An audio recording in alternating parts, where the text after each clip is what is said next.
Well, video games are around for over 30 years now, over 30 years. And we often think of them as kind of transient things, sometimes quite trivial things. And we want to give them a home. We think they deserve a home. We think they're kind of mature and interesting enough now to have a place that gives them some permanence, some gravity. So why now? That's why, really. They deserve it.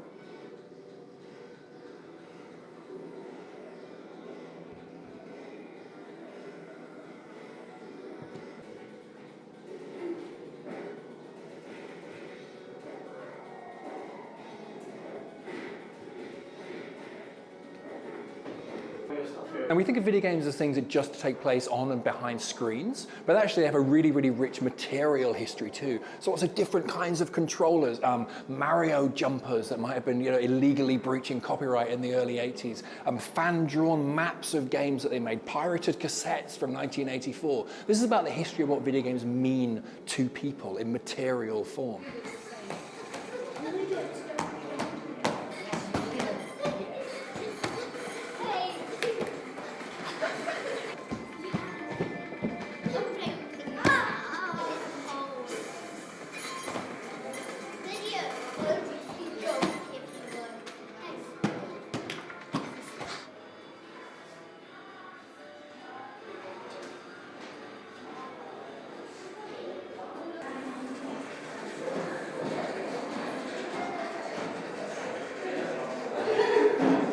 We thought about, should we do the first exhibition about the history of Grand Theft Auto, the history of shooting games? Then we thought, we want to treat video games in a more inclusive way. So jumping happens all over video games. Mario jumps, you can jump in Call of Duty, you jump in Destiny, you jump in Grand Theft Auto. It's something that's so ubiquitous, but it's not something we really think about very much. So Jump is an exhibition that's about the different kinds of jump. It's about how jumping has changed, and it also invites the audience themselves, obviously, to think about what a jump is, and most importantly, perform some jumps. But now I need to...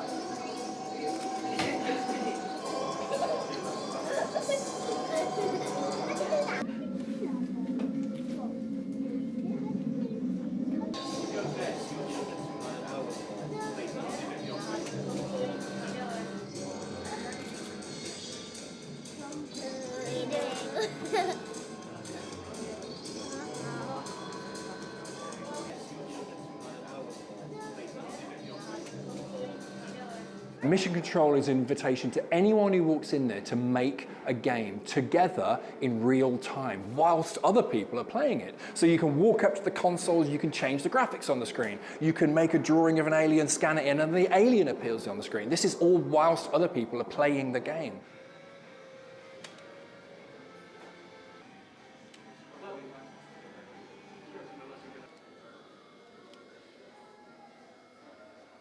I think that we're finally starting to recognise games as just another art form, which it is. It's just as creative as making film or writing a book or doing a painting. It involves all of those things. You do the design, you do the writing of the game, and then you do all the artwork and all the sound that goes with it.